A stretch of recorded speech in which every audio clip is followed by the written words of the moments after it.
Am I sounding okay? You got me okay Yeah, there? I can yeah, give you you're more good. volume if you need. But You're good. You're good. Well, I usually like to refer it to the chat. Hey, that's James Arnold Taylor, everybody. He's done some stuff. Look, you see, look in the background. See, in his background, he's got his. We always do this in the Zoom world. We say, "Hey, what's that? What's that behind you?" And some people play with their backgrounds digitally. And yours, what I love about yours is, it's like, yeah, this guy's a voice actor. You don't believe me? Look behind him. Here, well, let me see if I can. Oh man! All right, that is pretty cool. There you go. I'm not going to be able to hang with that, but I can at least, I gotta see it. I'm not getting it on there's a that. delay. There's a delay, so this is going to be Okay. yeah. So all I have is this little. Let me see if I can strobe it. Let's do the strobe. Yeah, this is my character. And they made these little night lights for some of the characters. So that's pretty cool. It's not as cool as an Obi-Wan with a freaking lightsaber that lights up, but that's I mean that comes from.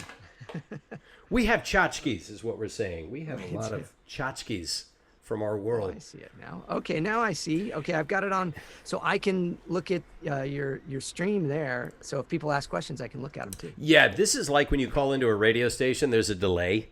And so, absolutely. you won't go off the audio of your, Look at my name there. My name is bigger than yours. I like that. I like to do that. I like to make the guests feel special. And although my name's there twice, so see, I don't like to get cheated either. So, we'll have to make sure that people know where to find you, because it's not just who's watching today, because we'll get a few folks watching today, but on YouTube. We'll get a bigger audience, and that way people will go back and watch and look and stuff. So exactly. So do you need to do any like formal introduction or anything? Or this is kind of it. A lot of people they'll come on and they'll say, "Yeah, it's like, wow, that was really fun." And I always like to tell them, but you know how you guys like to chat with me when we're just hanging out? I'm just doing that with a camera and a microphone now. This is not a formal interview. Well, look, I'm seeing people saying some Star Wars stuff, so I'm going to say this then to officially start this. Yeah, why not?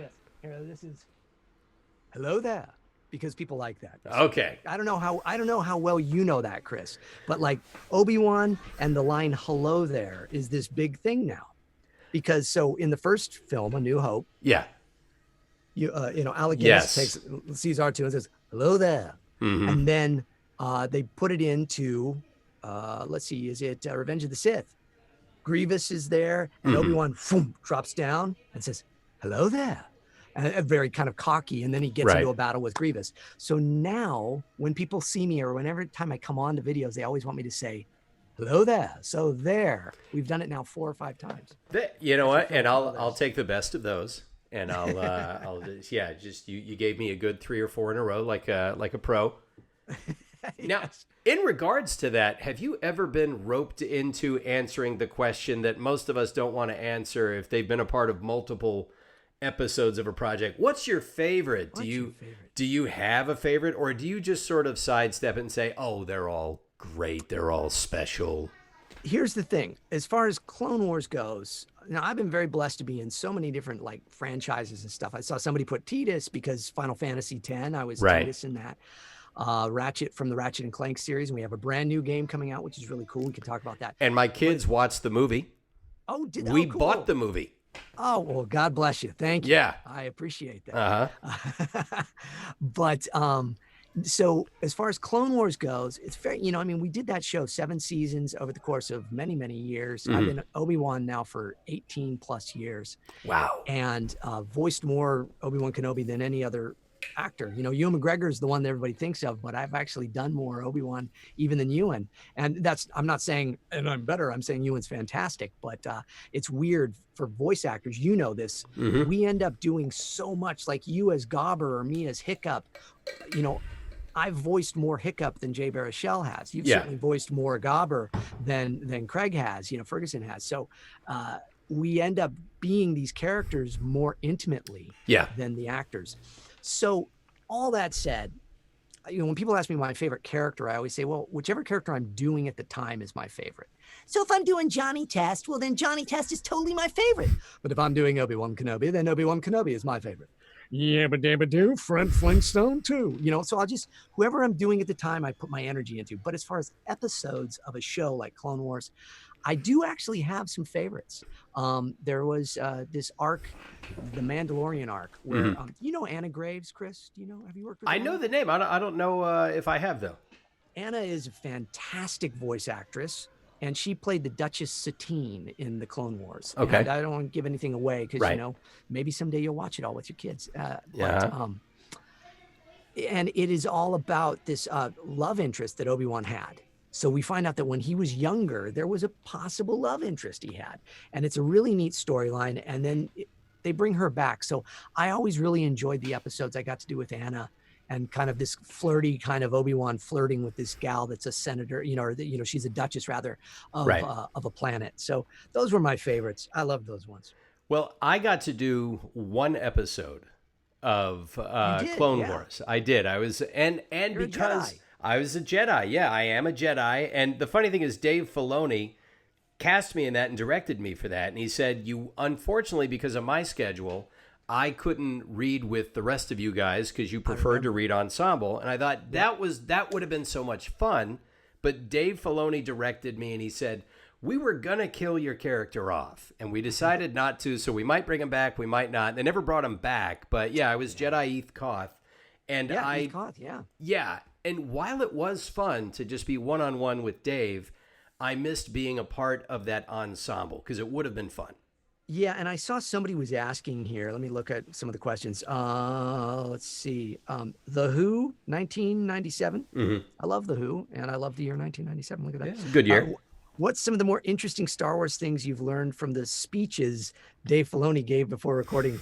So you did an episode, so you kind of got it too. So Dave would come in, and then he'd tell you about Star Wars. We're going to do Star Wars today. So today's episode is about Eth Koth, and we're going to find out about this Jedi and see what he's all about. Here's a picture of Eth. Now, Chris came in and did it before because he didn't want to work with you guys. Yeah. And so it would have been like that. Dave always came in and like told us stories about Star Wars. And then sometimes we'd be in a recording session and the phone would ring and he'd be on the phone for a while. We're like, come on, Filoni. And he'd hang up and go, okay, George says hi. And you're like, George Lucas says hi. It was really a neat experience. I wish you could have had one of those days where we all recorded together because it was, Right. always in the half circle and at LA studios. And Yeah. we had fun. It was, Yeah. It was a lot of fun. Well, I think too, people, they associate our experience with recording it with the final product, and they think, oh, because I felt this while I was watching it, that must have been your experience recording it. And they don't realize that it's usually 9 months, a year sometimes before you see it. And so I'll have a blast recording something, and then later on when it airs, it's not well received. Other times I do it and it's just sort of workmanlike, and you do it, nothing special happens, people go crazy, and I tend to equate my experience with recording something more than with how it tends to be received. It's just my own memory of it.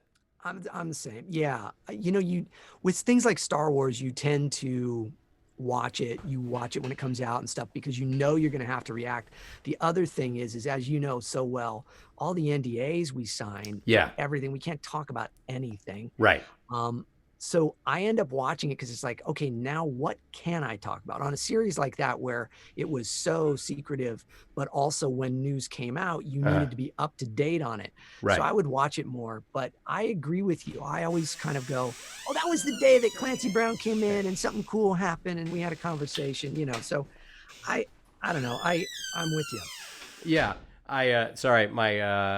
My door to my studio is the loudest door in Christendom, and I've decided to do nothing about it because it's become a character.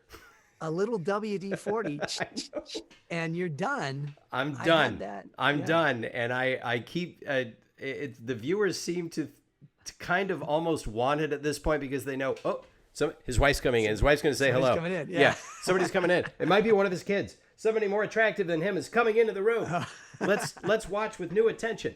Yeah. I remember, oh man, and I had something I was going to bring up too. Oh yeah. When you and I first started really getting to know each other, because I think we had crossed paths before 05, I think. Oh yeah. I thought so. No, no, Yeah. we've known each other Yeah. since I want to say, yeah, like when did you really Geez. start? I started earning a living at voiceover in '02, and in '03 I went with Pat Brady over to CESD, and Pat Brady's the reason I have a career.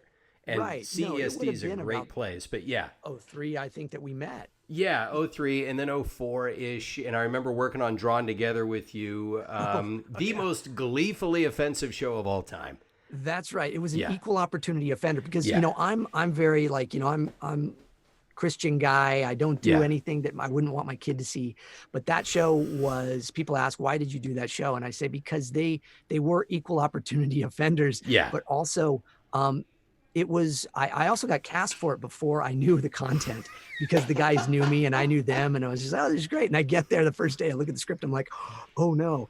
And I thought, well, I can make a choice. I can either go, guys, I can't do this, and kind of look like, the prudy Uh-huh. Christian that, people might think you to be then, or just go, you know what? This is fun. This is funny. These are good Right. people. And I'm really proud of a lot of the voice work I got to do on that show. I got to do so many great voices in it. So Yeah. you were fantastic in that. And it's Well, funny. thank you. I do what I do it a lot. I drop in. Bill Burr, the comedian, once said, "I love just getting helicoptered into a show to do an episode here and there, and then I leave." And I was like, I was a utility knife there. Whatever you needed. Yeah, So. you were. But yeah, you were Trump in that. You were everything. Yeah, I know. And I look back at my Trump and I think, that wasn't good enough. I've had so much more exposure to that guy now. I could have done a much better job. So if you watch that episode, it's a subpar Trump impression, but No, it was yeah. fun, and it was just a fun show. But yeah, Yeah, we started working together way back when. yeah, And it's always been fun because the thing about your career and my career is we were parallel. mhm. We have similar voices, yet we don't ever overlap. It's like I feel. I mean, there's been times we have jokes. Yeah. We go out for stuff and you book it. Yeah. No. Well, that was a funny story though. That was the David Spade stuff was funny. Oh yeah, let me share that with the chat. Sure, Well, go ahead. first of all, hanging out with another mimic is always fun because when we grow up, when a mimic grows up in the world, and obviously that's not all we are, but we are in that category. You Right. grow up, you tend to have no other you tend to have no other friends that do it at the level that you're able to do it. And you Right. become this little unicorn in your world. And then you meet another person who does it. You meet another unicorn and you go, Yeah. "Oh wow, okay. They see the world like I see the world." We Yeah. were driving around. You were driving me. We were coming back from somewhere in mid Wilshire, and you Yep. said, Chris, I'm a lot like you. If I start hanging out with somebody, I start mimicking them without even realizing I'm doing it. So, Chris, when I start hanging out with you, I kind of start talking like this. I thought, oh my God, I do kind of do that. I thought, Yeah. I never get to see somebody imitate me, and you just did. I thought, that blows my mind. Now I know what other people are thinking when I'm doing them. You are like, if I were to take, because like Dave Filoni, I was doing my Dave Filoni impression a little. Uh-huh. It's close because Dave is a little like David Spade, and you have a little David Spade in your voice. You're like if Adam Carolla and David Spade had a love child. Yeah. That- Yeah, he's a little cranky. We should sand him down a bit. oh, Get that's him a little awesome. smoother. Yeah. That's awesome, by the way. Yeah, well, that's from hanging out around Drawn Together. Yeah, I was gonna say. I know. But yeah, so you've got this really cool. I like your voice. I like how you are, Why, thank you. and I like the way you talk. And you're very funny. Like we were in SAG meetings together and stuff, and people would be trying to kind of be really important and serious and say things, and you go, "Look, man, the way I look at it is this," and you just like throw stuff out. I go, yeah. God, I love that. It's a great character. Well, I've told this story before on the stream. When this was pre-pandemic, and actually I haven't even seen anyone cast this way in years, but used to be for ADR, for automated dialogue replacement, a lot of times a name from a movie would not be available to come back in and re-record their dialogue. And so they would get a bunch of guys together at one of the studios and have them come in, and everybody would watch the footage, and they would do their best mimic I don't even want to say impression because impressions It's are not an impression. There's caricatures. a big difference Yeah. between impressions and like, so yeah, it's a voice double. It's a voice match. Right. So they would do their attempts. We'd all go back outside. We'd wait around and we would chat. And eventually they'd come out and say, great, everybody was great, even though some of us usually were terrible. But they would say, everybody was great. We're going to go with so-and-so. Come on in. The rest of us would go home. Yeah. And so this was a day where it was near the end of the day. We all went out to Sony, and it was for the Benchwarmers, which was a David Spade movie. Yep. And there were about 5 or 6 of us.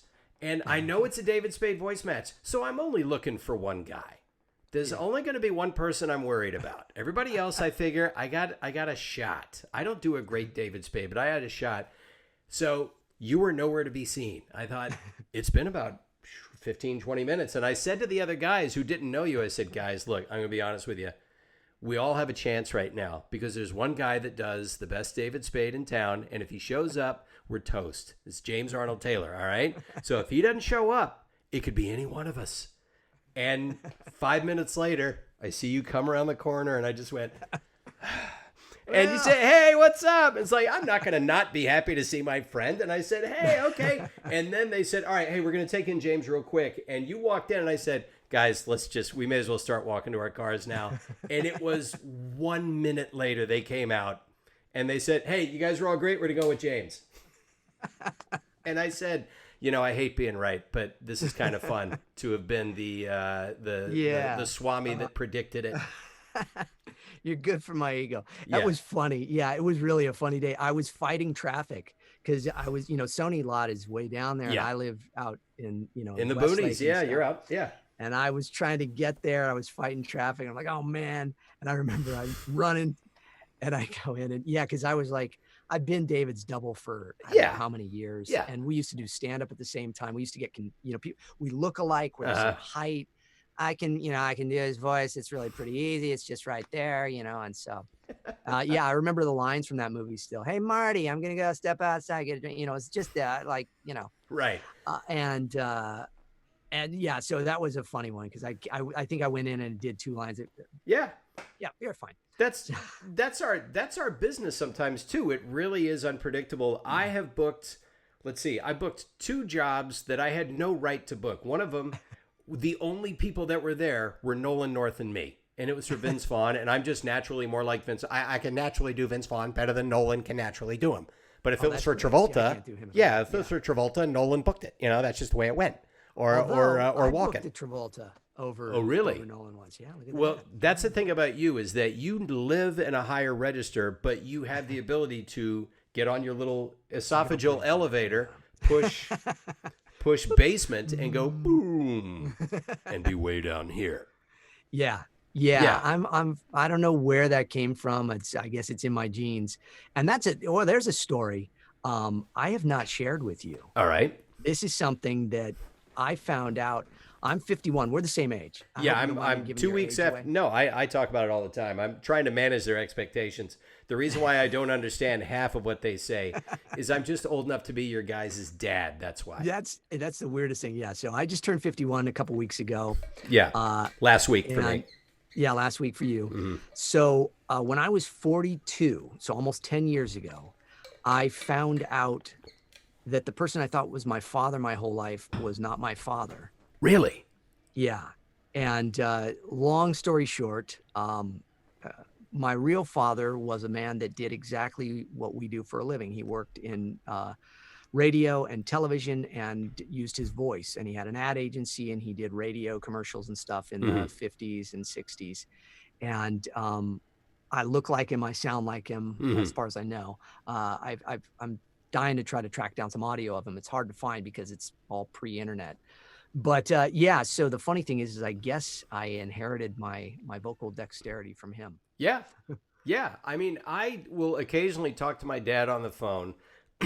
We personality-wise are not that much alike at all. But his voice is, if you just put a little bit of a southern lilt in his voice and just speak more slowly, a little bit more measured, and just obviously add about 25 years of texture to it. Sure.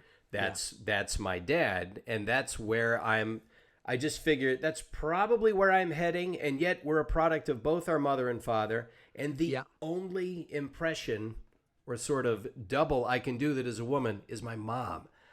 Isn't that funny? I don't know why, but I can sound just like my mother.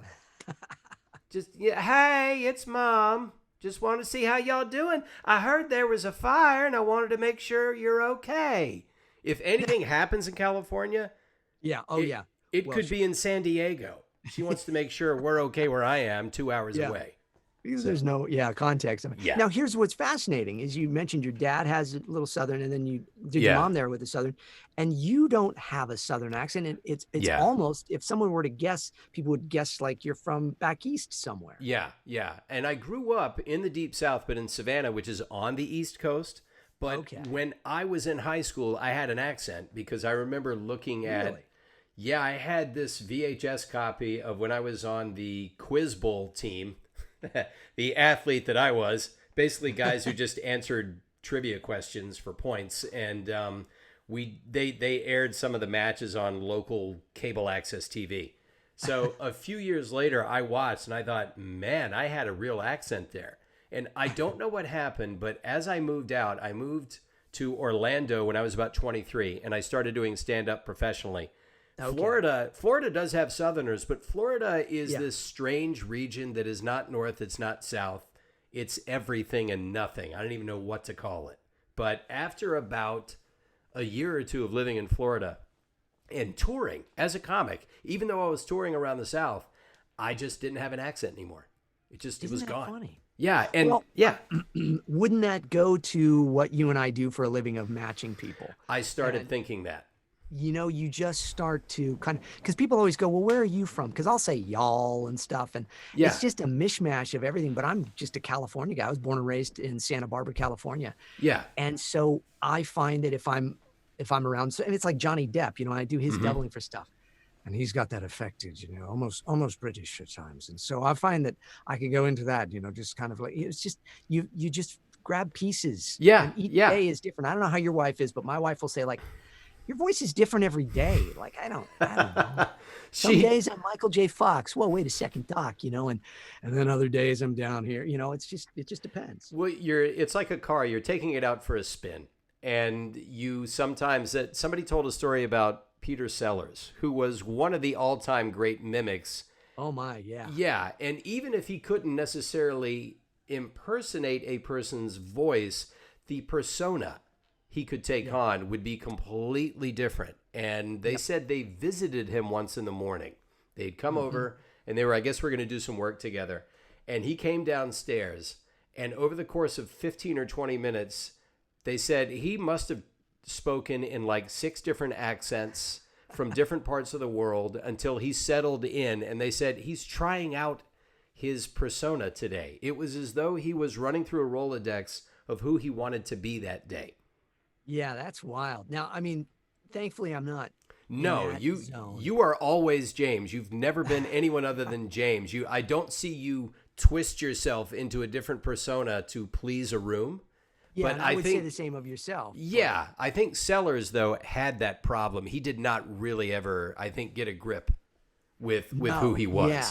There's a documentary that just came out I saw about a director that worked with him on a movie that was like a failed film, and they kind of hated each other, and then they came back together and then loved each other. And it's this kind of love story to Peter Sellers of his genius, even though people said he was incredibly hard to work with. Yeah. And I think, the only person in voiceover like that would be Nolan North, really. Yeah.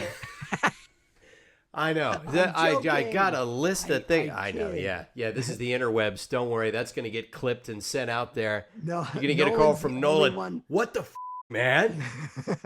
Nolan's But one of the that's why people we who will do know. it. Yeah. That's why you do it, is because Nolan you know knows. you can give Nolan a bad time. He is Yes. he is just brilliant, and he's a brilliant mimic as well. But he's also Yes, he is. just a heck of a guy. So yeah, Well- I know I can give him a bad time. But here's what I gave Nolan a hard time about. It was mainly off stream because I've interviewed him on here before. Is that, yeah, I did not know this about Nolan, but until the pandemic, he was just submitting auditions on his phone because like he had a mic at home on a desk that he hardly ever had to use. Yeah. And he would submit it on his phone. And I said, really? He goes, well, they know who I am because it was always for video games and things and a lot of animation. And at that point, he was right. His name preceded him. Whereas, with me, I have this whole setup. I'm going to use it. And so when the pandemic hit and everything got locked down, he frantically had to figure out how to do all this stuff because he says, I got jobs coming. I can't read it off my phone. And so I think he's caught up now. Did you help him? Okay. Yeah, I helped him as much as I could. I said, you really got to talk to Andrew Cascino and guys who really know. Call me.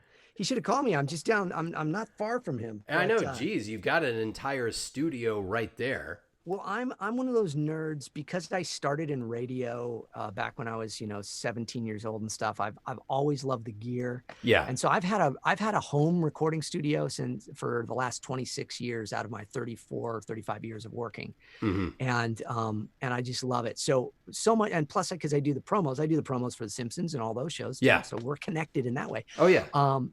But so all of that work is always from home, and you never know. You're like being a doctor with promo work. It's like you're on call and they go, can we get you to do a promo in 5 minutes? Yeah. Okay. And then you run and jump in the booth. Right. So I'm used to having a home studio. I prefer it, but it is, it's like, it's more of this is a real deal. And then like the booth is over here. I have a booth that's about 5x6 and that's about what mine is. That seems to be a sweet spot. People kind of, it's good, especially, if you got a decent height in it too and stuff, that's important. And then you just don't have corners, it's like that are going to capture sound. So I got a little bass traps in there and stuff, you mess around with it because people always ask like those brown panels behind me, those are in the corners. They kind of help with the sound bouncing off there. But yeah, man, it's building studios has been a big thing now. Everybody's like, what do we do? How do I do it? And I always tell people, and for people watching this too, like, what's the best way? Honestly, if you have a walk-in closet and you want to do stuff, the funny thing is we were living in a house in Santa Barbara and I had a separate separate house over the garage that was my studio. And at one point we had some friends that needed a place to stay. And so I lent them my studio, let them stay in there because there was a bedroom in there and everything. It was a full space. And I'm like, well, gosh, I got to do my gigs. So I brought the mic into my walk-in closet and it was like, it sounded better than my booth. I know. I was like, wait a second. Because closets just naturally, the clothes and stuff, they really create a great space. So if you're looking for a good space and you have a walk-in closet, bring a mic in there, man, you're set. I know. That's what I was doing. We were living in one place before we finally bought something. We lived in a great apartment that had his and hers walk-in closets. And we didn't have enough space for me to have a proper studio. And the walk-in closet had carpet. I had my clothes hanging on either side. Yep. I went to, Home Depot and got a little piece of wood and a couple of elbows, and I just made a little shelf, put my laptop there. I had enough room to put the mic in front of it. The acoustics were amazing. Yeah, it really works. So, so for people want to know, down and dirty there. But here, should I get back? I'll look at some of your questions here. Yeah. Let's see. Oh, somebody says Nolan. They're talking about Nolan. This is going to be the Nolan North show. Yeah. Nolan voice matched Christopher Walken and Click. Yes, he did. But I also have voice matched for Christopher Walken in things. There was a game that came out that was it was a James Bond game, and Christopher Walken was supposed to be in it, and it was me. And the funny thing is after the review came out, they said Christopher Walken was great in this game. I said, wow, crazy, that's great. So, but I got to give Nolan a bad time for this. Yeah, I worked with Jay Moore back in '94 as a comic. He's the one that broke the code, man. Jay Moore is the first one. He broke the code for Walken. Yeah, I remember attempting a Christopher Walken in the late '80s because I had seen A View to a Kill for the umpteenth time on HBO, and I thought that was where I dubbed him for. Was for a game of View to a Kill. Yeah, and he has this crazy way of speaking, but I was younger, so I couldn't get the low parts. Yeah, the parts there. Yeah, where he gets way down. But I thought, this guy doesn't...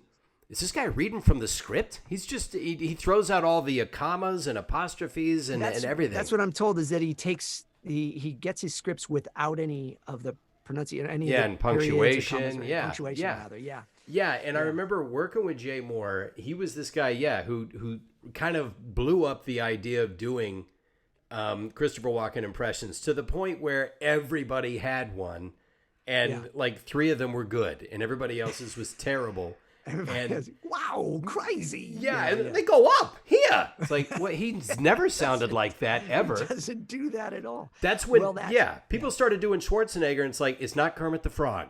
Okay. He's down here, he's low, he doesn't always go with, it's not way up here.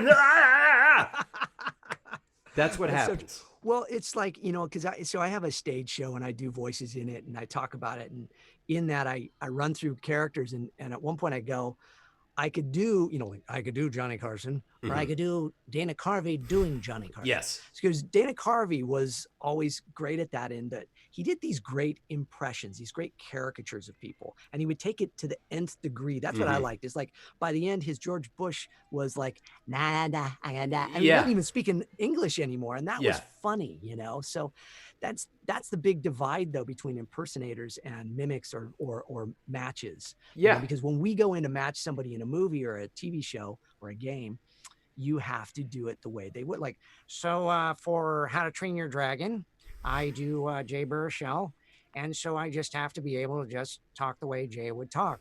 Or also Fish Lakes is Christopher Mintz-Plasse, and so that's you got to do his the way he would say things. And then your Gobber, which man, that's a tough one. I love that. Can you do a little Gobber for me? The most involved audition I ever had was to be the voice match for Craig Ferguson, because he's a bit of a caricature himself. If you watch his show, he's extremely Scottish, and he goes up here and he comes down. Yeah, and that Chris, was that is jumping beautiful. through some flaming hoops right there. That was not easy. But thank you. Well, no, it's I mean, and I'm such a nerd. I'm such a fan of other people's voices, doing the voices and hearing, especially ones that like I could never come near doing.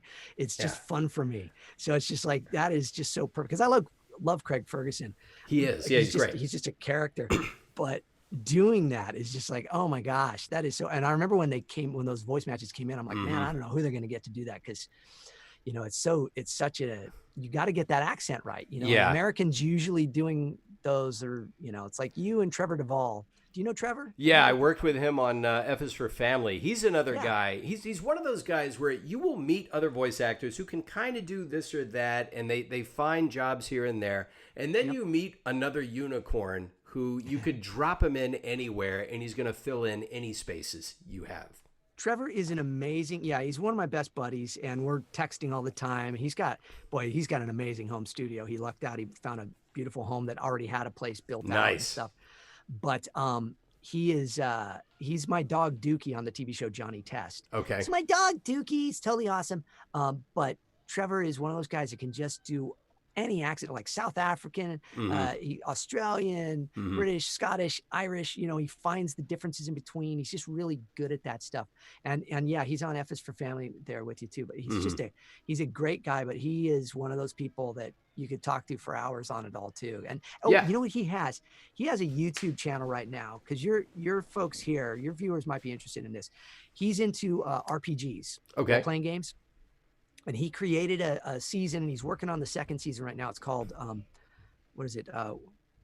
Win, Lose, or Die, or all right. Roll Look the Die, it up. Yeah. So it's Me, Myself, and Die. That's Trevor's YouTube show, and he plays this role-playing game, and he does all the characters and stuff, and it's really awesome.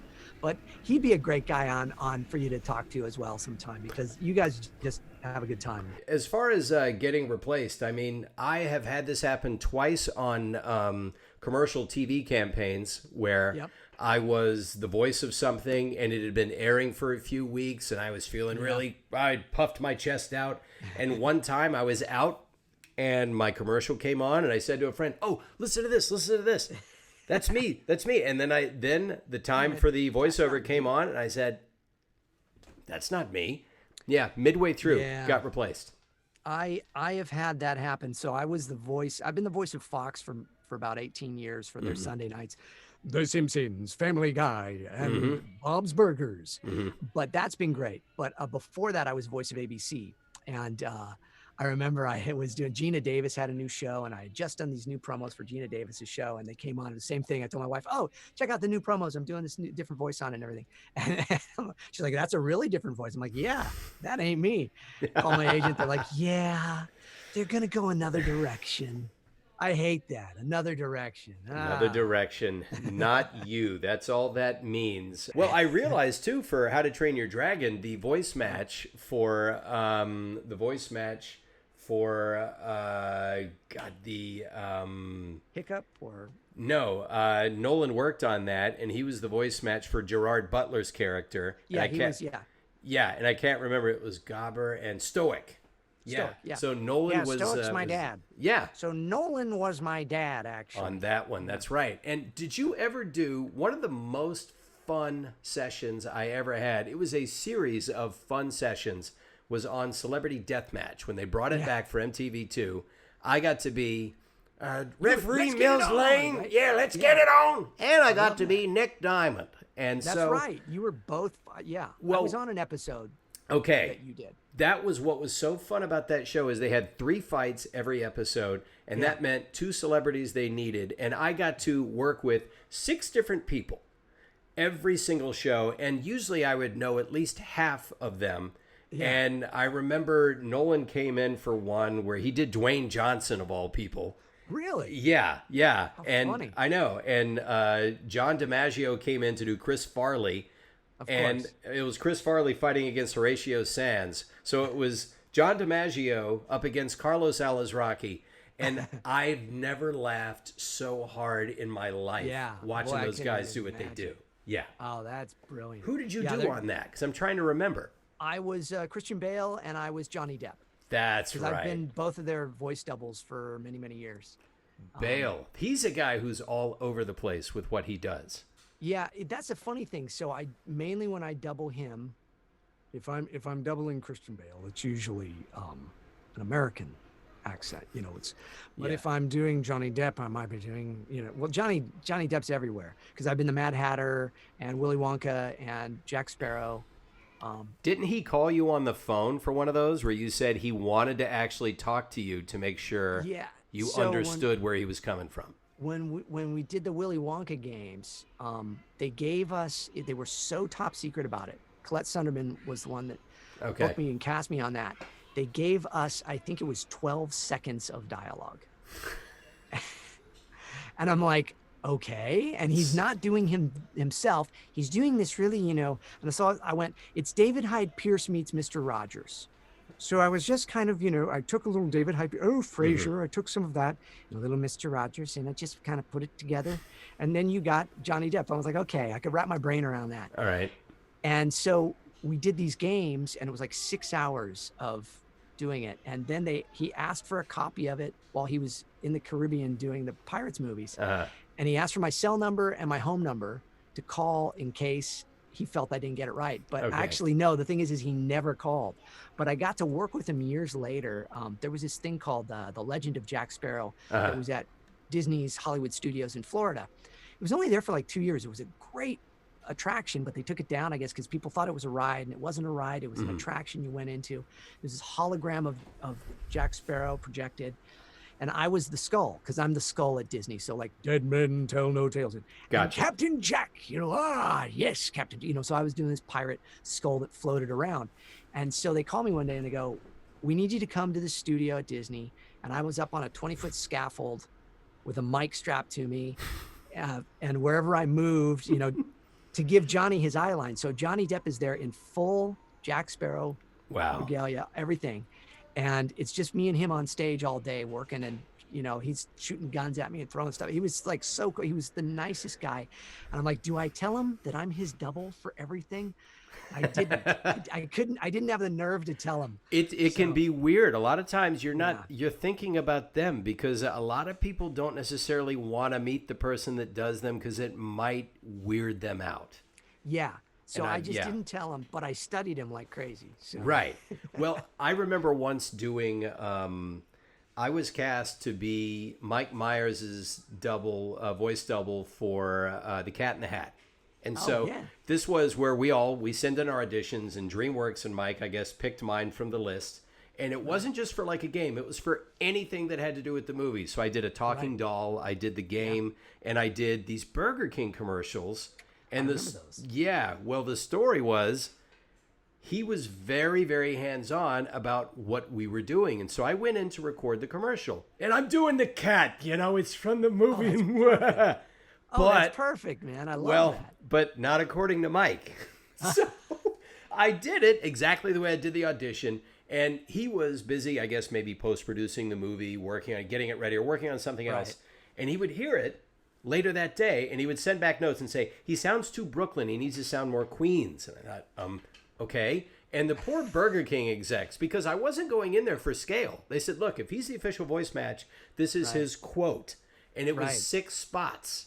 And they said, okay, bring him back in.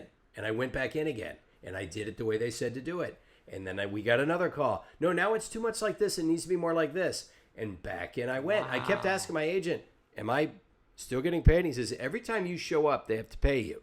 I said, okay. And finally, I'm sitting there and I'm looking at these poor ad execs, these 2 guys that are just, so they get that it's not you. They know that it's him being a little finicky. Yeah. Yeah, because I said, look. They're thinking, you sound like him. Yeah, like they were happy with it. They would send it off, and it was like Mike's representative on the phone, or they're saying, Mike's not going to be happy with that. It's okay. And finally, I actually said to them, guys, look, I certainly don't want to derail the gravy train here, but why doesn't Mike just do it? He's spending as much time telling us what he wants. He could just step into the booth and do it, and we'd be done. It's like, look, I don't want to say no to the money. The money's awesome. But so cut to, I don't know, a month later when the actual ad airs, and I go, hey, this is the ad. This is going to be me. And that's not me. And I found out later, Mike just went into the booth and did it. Did it. So, he just ended up doing it because it had to be exactly this way. And so, well, at that time, he really had that power, too, to do that. Yeah, and it's weird how that happens because another time I got a call from Universal last minute. The agency said, how quickly can you get to Universal Studios? And at the time I lived in the Valley, I said, I'd be there in 20 minutes. I went up there. It was a Visa commercial. It was the cat shopping. And as the cat's walking away from behind, you see him do this. And they said, we just want you to go woohoo. I said, okay. And I did it like 5 times. And I got my quote, not a scale fee, my quote, which was like 10 times a scale fee. And they called the agency and they said, he was really only there for 5 seconds. I mean, what do we pay him for that? And the agent said, you pay him his quote. And they said, oh, okay, we were just making sure. So, Man, that's the awesomeness of when you can negotiate it like that. Sometimes it happens that way. Sometimes it does, yeah. It's there's funny stories of doubling people because Colette told me once because she directed Christian Bale on the Batman video game, and I had done some of the trailers, so it was it was all very like in here, Right. My mic is here, that's why I'm getting closer to it. Yeah. And I played her. I go, I've been doubling Bale for stuff. I played her the thing. She goes, that's the stuff we played him to get him back into character for the video game. And I was like, wow, okay, I guess that's pretty good then. Yeah. And then it happened with Jay Baruchel on How to Train Your Dragon once, where they went, we need to re-record this line. And he goes, why? What's wrong with it? They said, it's not you. And he went, wow, well, that guy's all right, I guess. Yeah. So, I remember doing something for, we worked on the same game, just on different days in different rooms, but I was Aragorn in Return of the King. Right. And then I guess maybe another game. And then I did some other Ranger voices for other Lord of the Rings games. But for Aragorn, Vigo just didn't want to do the games anymore. He was done. And so I, booked the job to be his voice double. And so for that, they said, they want to fly you up to Redwood City, to the EA campus. And I said, really? Because at the time, I did not like to fly. I was just over that. Yeah, I had a real anxiety about flying. Really? And I said, I could drive up there. And they said, no, they'll send a limo and they'll fly you up. And I thought, okay. And so it's a 45-minute flight. So I'm up there and I land, and I didn't. Now I could see it for, hey, look, it's another adventure. Go have fun. Yeah. But I walk in and they say, okay, we just wanted to be here because this is the first time we're doing it without Vigo. So as I do a few takes, there's a woman that came in and I realized she's British. Okay. And she says, all right, let me hear a bit of what you're going to do. And I said, okay. And I did a few things and she said, yes, that's fine. What the other cast is doing is the ones who aren't British, they're doing this sort of pan-British accent. It's not regional, it's whatever it is. And so he's fine. And she leaves. And I realize that's what that was about. They wanted to make sure this is not Vigo, so somebody panicked and they said, well, get him up here. Yeah. You have all these frequent flyer miles that we just funny. use for people. So yeah, I got picked up by a limo. I got driven to the airport, flown up. It was a long session. I got driven back to the airport in a limo, flown back down. Anytime I did anything for them after that, it was in LA. Yes, of course. Yeah. That's wild. Yeah, it's a weird little world we get to do, and when we're fortunate enough to be able to do these things, it's a lot of fun. You know, there's some great stories involved in it. But I haven't looked and seen what Questions. people are Well, asking. somebody wants to hear the Aragorn. Here's what I'll tell you about Aragorn. If you play that game, you realize there are no quiet moments in that game. And one of the reasons why is because I can do Aragorn when he's yelling, when he's very tense and angry. But doing him when he's lower, I almost just become me again. And so Vigo has a very, very tricky voice. He's a little pinched when he talks, and it just depends on, if he gets more intense, I can do him. So they said it's a good thing this is a video game because we can't find anyone to sound like him when he's quiet. So it's all fight scenes. And so it's always yelling for him. Yeah. Yeah. Yeah. That's funny. Yeah. Yeah, that's wild. Yeah, there are voices like that. It's like Johnny Depp for me. People go, let me hear your Johnny Depp, and I'll be in a bar or a restaurant, or you're out somewhere, and you're like, I mean, can you, especially nowadays, you can't get that close to people, but it's like, because Johnny Depp is just, everything is just right. It's just, and he mumbles and, that's a lot of the work that I'll do is I'll replace what he said because they'll go, it just wasn't, we couldn't hear it loud, well enough. Right. So can you sound like him but clearer, enunciate more. There are a lot of vocal hoops we have to jump through, and it's I liken it to being a session musician. There's a great documentary, and I've mentioned it before. It's called The Wrecking Crew, and it's about these session musicians, and they described what their life was like back in their heyday, and they said, I'd be in Studio City, and then I would go down to Hollywood, and then I would come up to Burbank, and I'd said, that's a lot about what it's like. I don't know if you ever saw in my stage show, I have a bit, a day in the life of a voice actor, I call it. And it's this little sketch, and it's a map. It's a little cartoon map, and there's a little cartoon James in a little cartoon car, and I drive from Burbank to Studio City to Sherman, whatever, and I just talk about, I could go here and here and here in a day, and then go back home and do a thing there, and then go back out. Yeah. And it really is. It's the same thing. Yeah, someday maybe somebody will make a doc like that, I mean, I know that voice was great. I know John DiMaggio did one there, and I'd also, if you've ever seen the movie Rounders, so that's a great movie, Ed Norton and Matt Damon.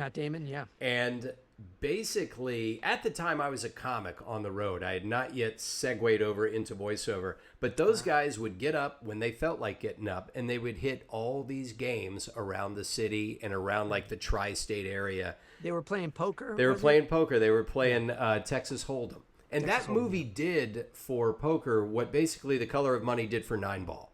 It just made it insanely popular for a few years. And so I look at these guys who are about my age, and they get up when they get up, and then they hit all these different games, and they make whatever money they're going to make, and they have ups and downs. And that is a combination of stand-up and voiceover. You get up, and with voiceover, you're getting up in the morning. But in stand-up, you just get up whenever because everything happens at night, and you make the rounds. You go to the clubs, and you carve it out. You make it happen. And it's a romantic telling of it. The nuts and bolts of it is a little bit different. Yeah, no, I was a stand-up. I started when I was 16, and I did it till I was about 22, and it was just too much. I just, I got into radio early on in that too, and that made it easier because I was a DJ, and so I had my own show, so I could go, and I'm going to be in Ventura at Hornblowers, and I could advertise, and so they liked having me as like the opener or the the middle. Right. But I was like, I can't. And I just didn't have the neuroses that most comics had. I didn't fit in. There's an edge that you walk on. And after a while, I realized, after a few years, I hit a 10-year wall. And that's what it is for a lot of comics. After about 10 years, you are either heading the way you want to be heading, or you're starting to sort of spin your wheels a bit. And I was trending upwards, but I was spinning my wheels as far as my passion for it. And I really was wanting to be in the voiceover world more. I wanted to sleep in the same bed. I wanted to get up, do my thing, and get paid better. Maybe also. have a family. Yeah, maybe like, have a life. And I knew comics that would work 52 weeks a year.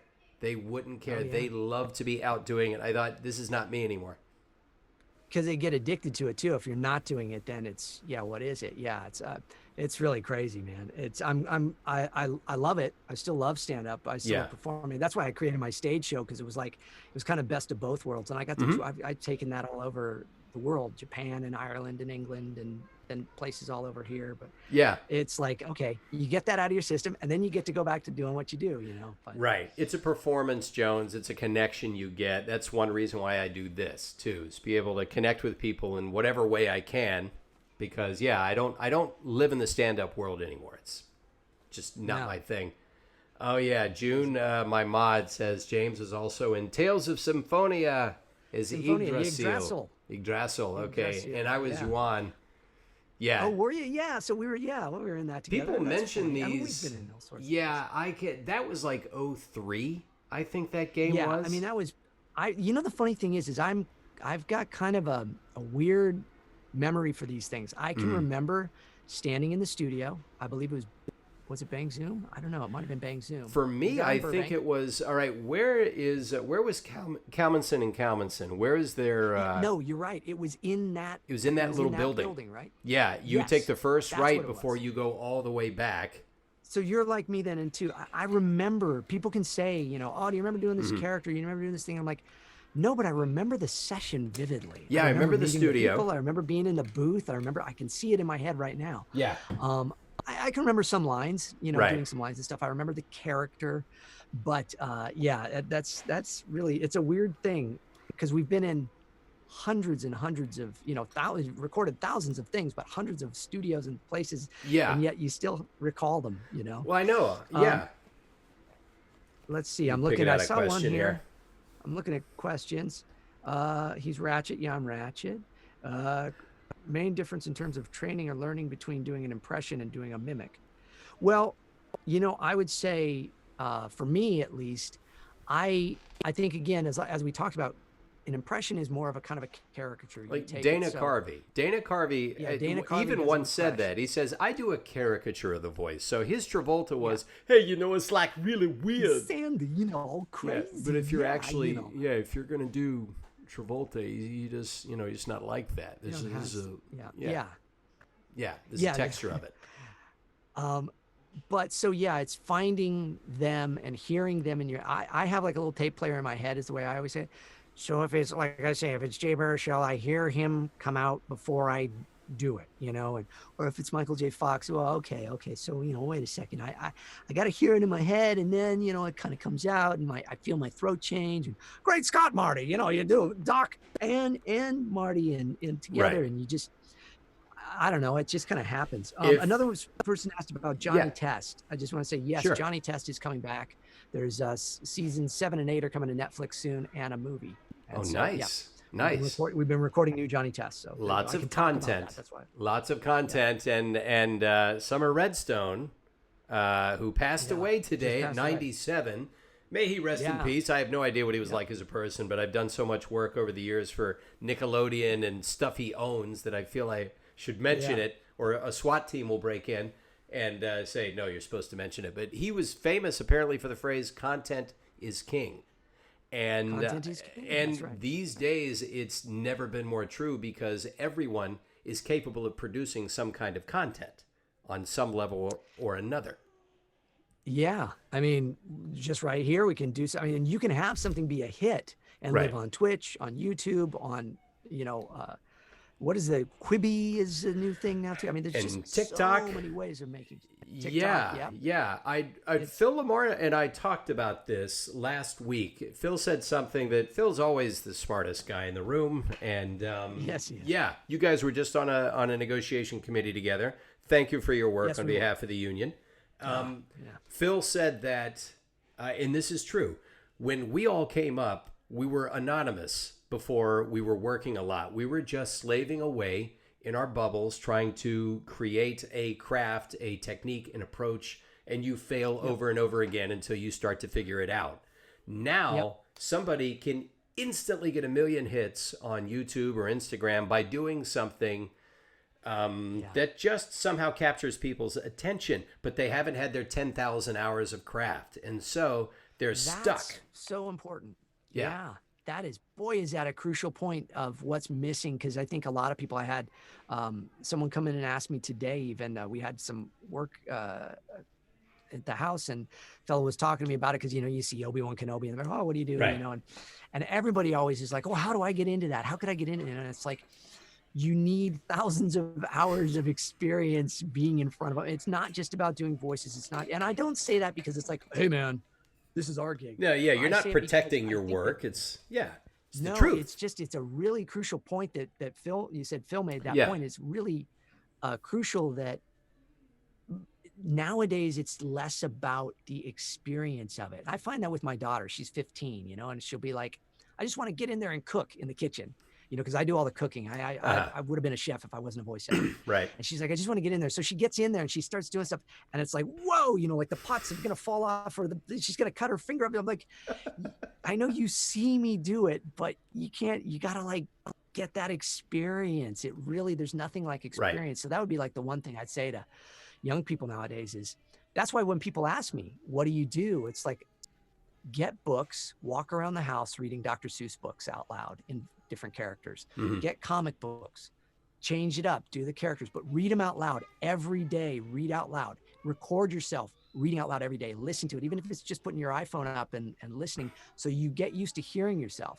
Because I don't mind the sound of my voice. I'm sure you don't either. No. I'm used to how I sound. Yeah. I hear me the way you hear me now. Mm-hmm. But most people go, oh, that's my voice.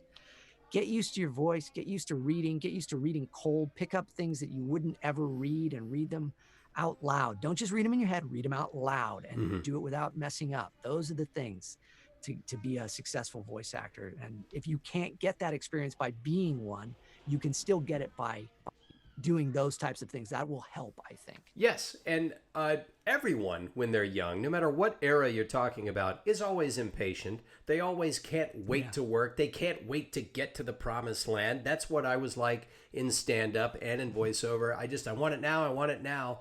But the world gives you a different answer. The world tells you, yes, and when you're ready, you will get there. The difference now is we're encountering the same younger versions of ourselves, except the world doesn't tell them that as much. The world tells them, if you get 1 million hits right now on YouTube, we'll book you for something. We'll hire you. We'll do whatever. And the world rewards them for doing something that's a shortcut. And then they discover, well, that's all I got. It's like, well, okay, but you need to have more. Otherwise, we're going to get very bored with you very quickly. So the world rewards it. Yeah. Spits them out. They reward them and then they spit them out. And it's like, but I think about that. If when I was a kid doing stand-up or doing radio, I got everything given to me at the time, I would not have. I mean, I even look at just my career, even the things I did get, where I kind of go, gosh, now I look at it and think, well, I wish I had that gig now, because the experience, like I'm at this point, we were doing Clone Wars even. I remember where it really hit me. This was many years ago when we were doing Clone Wars, and Jim Cummings, who is, one of my heroes in the world of voiceover. He's Winnie the Pooh, Tigger 2, and about 1 million other voices, quite literally. And he's an amazing guy. And I was watching Jim. He does the character Hondo Anaka on the Clone Wars. And I'm watching him take this character that was also going to be one where it's like, maybe it's just a one-off. We do it once and that's it. He took it and he goes, Dave, you mind if I kind of mess with this a little? And Dave's like, yeah, go ahead, whatever. And he turns his character into something completely different. Now Hondo Anaka is an animatronic at Disney's Galaxy's Edge, flying the Millennium Falcon, and he's the voice in that. And I went, he doesn't care about, I don't want to say he doesn't care. He's relaxed. Let me. He's so relaxed in what he does. He doesn't care about like, I got to get this right. It's like, I'm just going to act now and have fun. And I'm like, that's what I want to do. And so once I started doing that, it's just like, I'm sure you had that with stand-up. Like after the first 5 times, and you bomb a couple times, you go, oh, I can't do this for them. I actually have to do this for me. Like I have to enjoy what I'm doing. And then it's doing it for them. If I go up there kind of going, are you going to laugh if I say this? No. But if I go, this makes me laugh. This is funny. How about you? They go, oh, I'm relaxed. Yeah. Yeah. So it's the same with voice acting. I think you gotta, I'm sorry, going on and on about it, but it was seeing Jim do that. It really turned a corner for me where I thought, yeah, man, he just took that character, made it his own. He didn't fear. He just went in going like, I'm gonna have fun. You guys want to have fun with me? Cool. Right. And it works. Right. And a lot of that confidence, as we're noting on the chat, it comes only from experience. Some people are born confident, and there are certain ways in which I was naturally confident in my ability, but you could still throw me into a situation and I wouldn't know what I was doing because I hadn't encountered that before. I didn't have enough seasoning. So talent's great, but until you learn how to harness it, channel it, know when to use it, and know when to shut up, let somebody else do something, pick your spots, all of that, this is just, you cannot get it any other way than by experience. And so you young guys and gals out there, you young folks who want it all now, that's exactly what James and I wanted when we were young. But the world said, you're going to get it when you're ready to get it. And now we look back and we think, okay, that was fair. That was fair. That's the way it probably should have happened. Yeah, you will look back and say that, I think. Yeah, but the other thing is it's that, how do I, because that's, I think the new thing now is, how do I acquire experience if I can't get the experience? It's like, I know. That's why I try to give kind of those hands-on things of, the beauty of this generation, Twitch TV, YouTube and stuff. People go, well, we have a fan Star Wars page and we recreate scenes from Clone Wars, or we recreate scenes from the stories. You're garnering experience, but you have to be able to build it from there and get advice and things, and take criticism and all of that. Learning to take criticism is a big deal. Learning to be wrong. So I have a podcast, Chris, and on it tell me about it. So it's called Talking to Myself. Okay. But I'd love to have you on it sometime. Sure. Because I do have guests on it sometimes too. But basically the show is me talking to me, all the characters, and I do it all in real time and live. It's fun. It's on YouTube. It's on Spotify. It's on Apple Podcasts, all that. James Arnold Taylor, Talking to Myself. But in it, I always say this. I say, know what you believe and why you believe it, and know more than you want to know in life. So in other words, I think right now we're kind of in this place in life where people, they know what they know and they like that because it feels good. Yeah. Feels good. Yeah. But I say no more than that. So what that does is that affirms what you know. If you truly know what you believe and it's really planted in you, it will only reaffirm that. Right. So you don't have to be worried about that. I think sometimes people go, I don't want to know too much out of that stuff. And it's like, no, it's important to know more than you actually want to know. Yeah. Phil and I talked about that too. I am much more of a, I don't know, what's the way to put it? I don't know if spiritual is the way to describe it. I do believe we're more than just a sack of bones, but I'm not a religious person, haven't been in forever. But I do believe in keeping everything, your mind open. You must stay open-minded. And the way I like to approach it is both philosophically and scientifically. And what I talked about with Phil is that a lot of people don't like to feel uncomfortable. And there's a neuroscientist I love. Right now. Yeah, exactly. The neuroscientist I love to listen to is Sam Harris. And he has said, I don't want to be wrong. Yeah. I don't want to be wrong any longer than I have to be. So he is more than willing to entertain any kind of argument from anywhere, because he has decided in his mind it's going to feel a lot worse to be wrong and walk around being wrong and not knowing you're wrong. And later on you say, oh my God, how could I have been that stupid? And then you find out later, if I was just willing to take a little bit of discomfort. Step into that hot bath and you'll get used to it. It's a good thing. It really is. I always say, it's like I lost my voice 15 years ago to black toxic mold. And it was at the height of my career, and I couldn't speak. And I thought, why is this happening? Why is this happening? And, there's a whole story. And I'm a Christian guy. I'm very You're a person of faith. Regard. Yeah. I am a person of faith. Yeah. And my faith is everything to me and all that. But that thing that I found from all of that was, pain can be strength training so much more than peace. You know? You have peace and everything's fine. It's all good. And I'm in my little world and I'm in my bubble. That's great.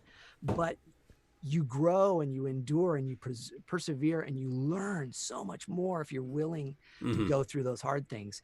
And so, my voice is stronger now than it's ever been. I've learned so much more about diet and exercise and all that from losing it, not from anything I had done, but being exposed to something. But it really was a great blessing for me, actually. Like the things that we think are going to kill us make us stronger. Those expressions are cliches for a reason. They're true. They're really true. So Yeah. I always try to challenge my listeners and stuff to find those things. I wrote a book about it too. It's What's it called? It's I might happen to have. Can we find it at fine bookstores and Amazon? It's on Amazon for sure. Sometimes it's in bookstores. It's called JAT 365. All right. It's 365 daily inspirations for the pursuit of your dreams. Okay. And it's like a daily inspirational thing. Okay. And I pose a question to you each day, and you can accept it. Then you forward it. You take a snapshot of it, send it off to a friend to encourage them, and then you put it into practice.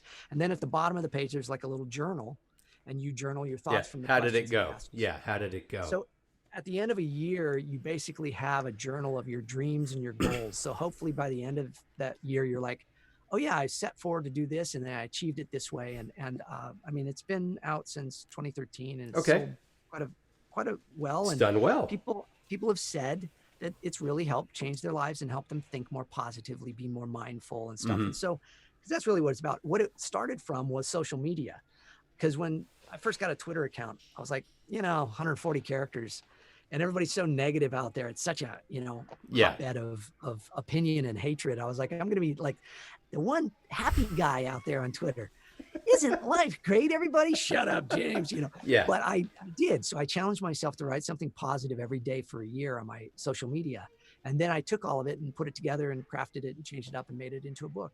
And right. So, well, there you go. It's practical because it is very practical. Yeah. There's so much advice out there that if it makes you feel good to read it, but are you going to put it in practice? Because it's like a good diet and a good exercise regimen.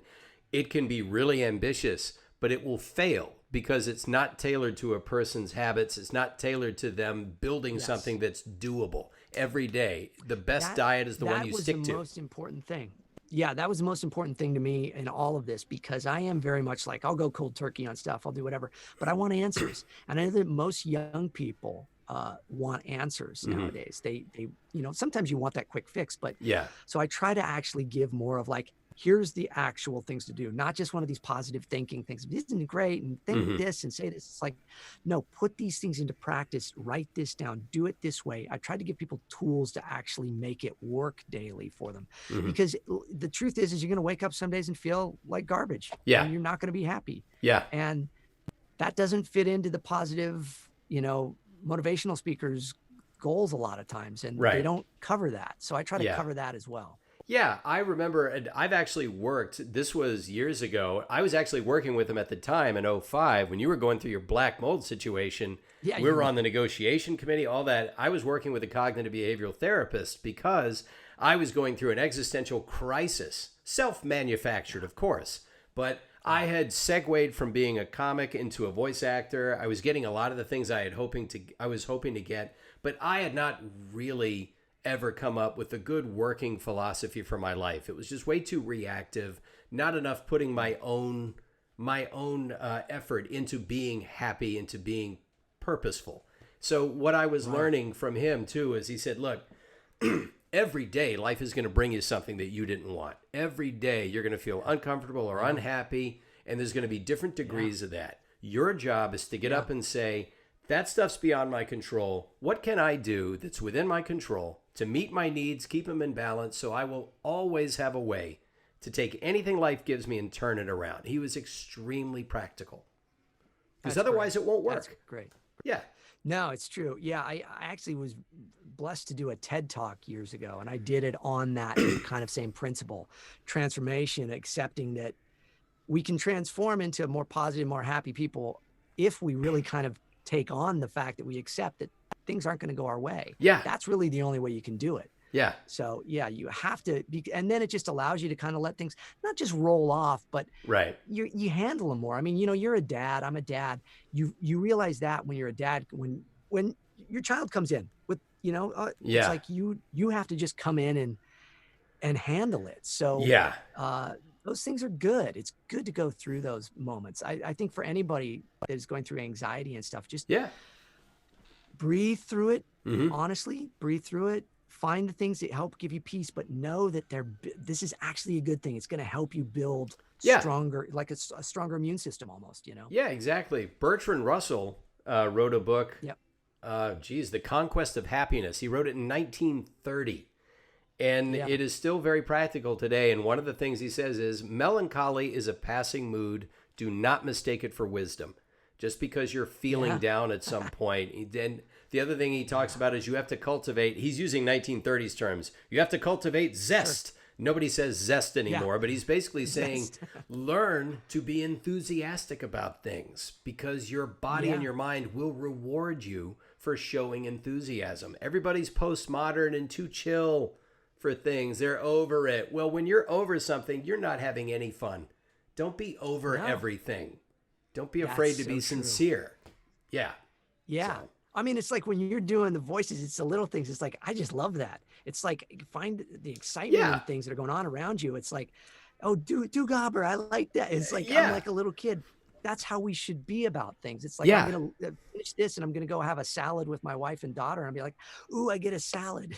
I'm exactly that way. I will find myself feeling grateful. And I can't remember his name. He's a fellow client at the agency. I haven't seen him in years, but he said, absorb what is useful, which is also a kind of a Bruce Lee thing. And I have a friend, Joshua Self. He's done some voiceover, but he's mainly touring, I think, as kind of an illusionist and hypnotist. Okay. Yeah. But he has a degree in philosophy, and he said, Edge, you don't need to read too much philosophy before you keep coming to the same truths over and over again. And one of them is you've got to be able to find pleasure in the small things and be gracious for when things are going well, and be gracious for what you've been able to do for yourself. And every now and then, I'll find myself getting happy about something tiny. And I'll say, sometimes it's, ooh, I'm going to have lunch. Oh, and I bought that one thing I was going to have for lunch, that one sandwich that I love to have. And I'll get happy, and I'll be thankful that I have the kind of personality that gets happy about something so small. That it's like, I'm glad I'm able to do that for myself, feel happy about something that seems inconsequential. But I'm going to go have fun for a minute. That's going to be great. That's great. Yeah, no, absolutely. I still love going for drives. I still get in my car and going, I'm going to go for a little drive. It's nice, you know? Yeah. You don't have to go anywhere, but you can just go for a drive. It's absolutely find those things. Getting outside, playing a game, whatever it is for everybody watching. It's like, find those things and write them down and make note of them. That's the thing I talk about too, is like checking things off lists, even if it's as simple as I got up today, I brushed my teeth, I ate, I took out the garbage. Write them down and check them off the list if you need to start getting yourself motivated for things. Yeah. What it does is it starts telling your brain, I am able to accomplish things. Yes. And I'm able to accomplish things well. Yes. And you can say, James, that's stupid, brushing your teeth and taking out the garbage. It's like, no, man, start with the small things there. Do it. It starts building up those cycles in your brain, because the brain is very malleable, but it's also, you know, it's like when a friend of mine that's a therapist, his name's Joe Sikora, a brilliant guy. And he says, you know, when you watch a scary movie, you go, why did I get scared? It's because the brain takes that in as real, what it's watching at the time, what it's experiencing. So when we are surrounded by negative stuff, the brain goes, okay, but it's the same with the positive on any form. I like that sandwich. Oh, I'm happy I brushed my teeth. I'm happy I did this. It starts building up the positives in it too. So it's really important. Yeah. I mean, hopefully this time listening to us go on and on about nothing. Absolutely. Made people happy. Yeah. Tony Robbins, who I know can be a controversial figure for people. Yeah. And I understand it. I get it. But the guy knows, the guy knows his cognitive science. All right. Sure the does, advice he gives is based on very sound cognitive science. And he says, and I agree with this because I learned it from a cognitive therapist, the story you tell yourself every single day, that's who you become. And we start with a script that we're given by our parents and by the authority figures in our lives when we're kids. We may grow up later on and find that some of those scripts had holes in them. They had problems, but we're still playing that script. He says, you've got to be able to give yourself a new script. Jordan Peterson, another guy, he's controversial. Yeah, Jordan Peterson. But Peterson is a licensed practicing therapist, and you may not like his take on everything, but when he talks about science, He's talking from a place where he knows what he's talking about. And Jordan Peterson has said, when you talk about being happy, he says, a lot of times people think they're supposed to be happy. He says, I would suggest instead a person learn how to put meaning and purpose in their lives. Do that instead. Happiness will be a byproduct of that. Yeah, I talk a lot about on my podcast the difference between joy and happiness. You should have joy always, but happiness is fleeting. Happiness comes and goes. But joy is a grateful heart. You know, I mean, you know, for me, again, it's through my spirituality, you know, and Jordan Peterson, J.P. Moreland wrote a book on it as well. I really like C.S. Lewis, obviously. Norman Vincent Peale, Power of Positive Thinking. Power of Positive Thinking. Yep. Joe Dispenza. I don't know if you know Joe Dispenza. No. He's not Christian. I believe he's a Buddhist or something, but he wrote he's written several books, but about the brain and the power of the brain and the ability to change and heal. This man was he was hit by a car and he was jogging or on a bike accident. I can't remember, years ago, broke his spine, and he was a chiropractor, and he was, you know, he knew all the inner workings of the body. He spent the whole time while he was laid up in bed, imagining every day his spine healthy, and he healed his body through his brain. And it's a scientific one. It's a proven one. It's not like one of those weird ones where people talk about, you know, and again, it wasn't a spiritual thing. Again, I'm Joe's spiritual guy, but this guy, Joe Dispenza, he was just somebody that said, I'm going to make myself better by believing it. And he did. And he's written books about it for years now too. It's interesting. I've done this stuff called neurofeedback, which is really interesting as well. And it really helped because I've had concussions as a kid, and I found that, you know, if there's stuff wrong with the brain, it needs to be corrected, and you can't see it. So many of us are walking around with these little things, but it's like the power of healing that brain is it's a big, it's a whole other show. Oh yeah. But it's sound. It's the same thing my therapist told me back then, because I went for about 4 years, and he said, all right, you're ready to graduate and we'll move on.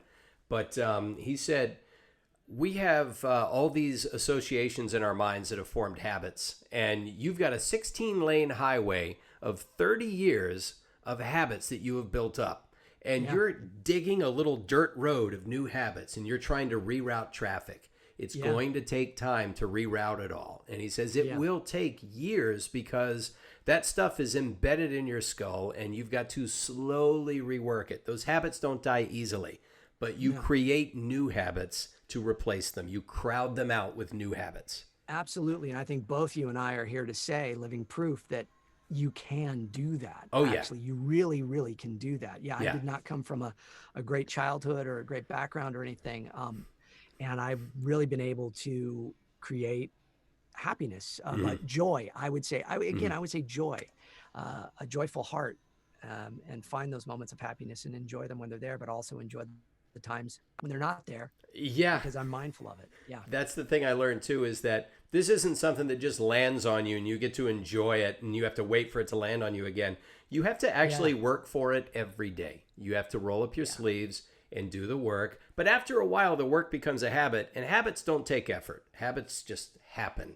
They're there. Yeah. So once you've created that good, positive habit, you'll find it's weird when you're not doing it. So that's really all it is. Your day feels off if you're not. Yeah, absolutely. Yeah, it's simple, but it's not easing. That's right. That's the way to put it. I don't want to keep you here too long. I know that you have a window. I should probably get going soon, but this has been fun. I feel like I didn't answer enough of. Well, if you want to take another question here, feel free. If you guys want to throw one more out there for James before we get going. Any chance of having a spectacular Spider-Man saved? No. Were you on Spectacular Spider-Man with us, Chris? Did you do that show? I don't know if I did. I did one Spider-Man recently. It's the newest one. I did just like a scientist. I got helicoptered in, and I did my thing, and they choppered me out. So, yeah. I don't know which one. There have been so many Spider-Mans. Like, I actually am Spider-Man on the ride at Universal Studios Islands of Adventure in Orlando. That's been me. That ride opened in '99, and it's still going. Everyone at some point or another has been Spider-Man, it seems. Yeah, I've been Lego Spider-Man. I've been regular Spider-Man on many games. But in Spectacular Spider-Man, I was Harry Osborn, and Josh Keaton was Spider-Man. Okay. But in the games where I played Spider-Man, Josh played Harry Osborn. Yeah, we wear a lot of hats in this business. Yeah. Art of Chinara is asking, will you do another trip to Europe at a convention? Obviously, when everything lifts. I would love to when it all comes back. Yeah. Yeah. I would love to do a convention with Edge. It'd be I great. think that'd be This fun. was the year where I was going to do one or two. I was going to Yeah. dip my toe because I'm like you. I'm very much a family guy. I do Yeah. not spend time away from my family. My wife and I have only spent one night apart. Let's see, in 12 years, and it was because she had pregnancy complications. She had to stay over in the hospital, and I went back home because I had The Simpsons the next day, and I had to be close to the studio. And she kept my hat, and she slept with it. Oh, Like that's yeah. sweet. Well, yes, we're that couple. But we Yeah. don't leave. And finally the kids were old enough where I said, we could leave them with your grandparents, with their grandparents for a weekend, and we could fly off for a weekend, and I could get them to pay for your ticket, and it would be like this little vacation where I worked and we had fun. And then COVID happened, and that's on the back burner for a year or two. So Yeah, I was doing a decent amount of cons. Because I had always hosted these Star Wars events, Star Wars weekends and Star Right. Wars Celebration. And so I never really did the cons. And then when those ended a few years ago, I started doing some cons again.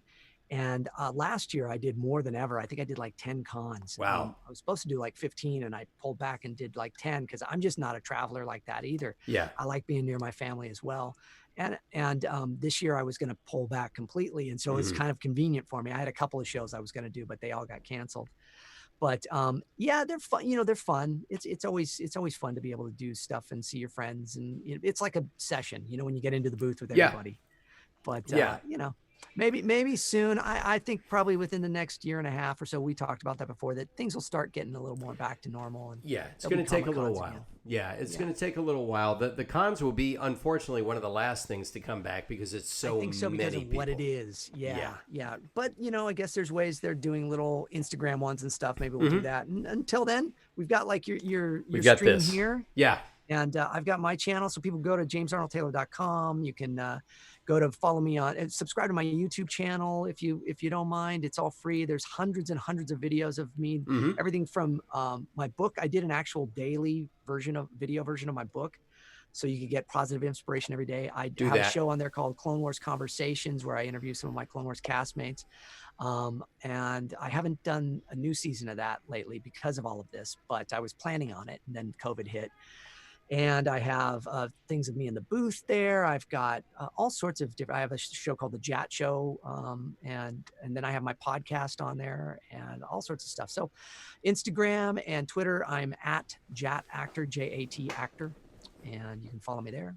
I had a TikTok account, but I just recently got rid of that one. It just seemed too politicized, the whole thing. I was like, okay, and I wasn't on it much because it's for the young kids. I'm an old guy. You kids with your Your TikTok sexting and your TikToks and your Instagrams and I don't know. Yeah, Yeah, so it's like I'm on Twitter. If you want to talk to me on Twitter, I'm there. Instagram, I'm there as well. And you can always go to my website. Yeah. There's ways to email me there. See, this is what you get from James. If you like his work and you're a fan, great. You can go and enjoy the fan aspect of it. If you want to learn a little bit more about how voice acting is done, how it's all set up, the tech to the techniques, all of that you can Yes. learn from that. Plus, if you just want to learn an approach to being more positive that you can start using immediately, you can get his book or you can look at the videos. So James is one-stop shopping. I don't even know why you're watching me anymore. James has it covered. Yeah. No, you're fun.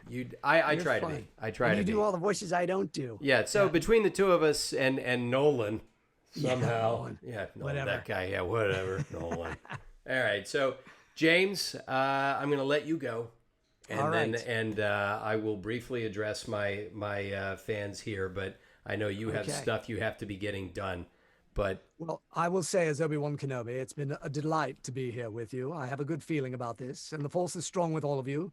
Thank you so much for having me hang out with you. I'm going to go see if Anakin is getting into trouble now. yes, and as Jedi Master Goth, I will say the Force is strong with all of you. And I wish I had a cutout that lit up, but Dave never gave me one, so No. I can envy yours. It's not very Jedi to be envious, but I can't help it. So there you are. Very good. All right, man. James, We'll see you later. be well. Have a good one. Thanks. You too. Bye-bye. All right, take care.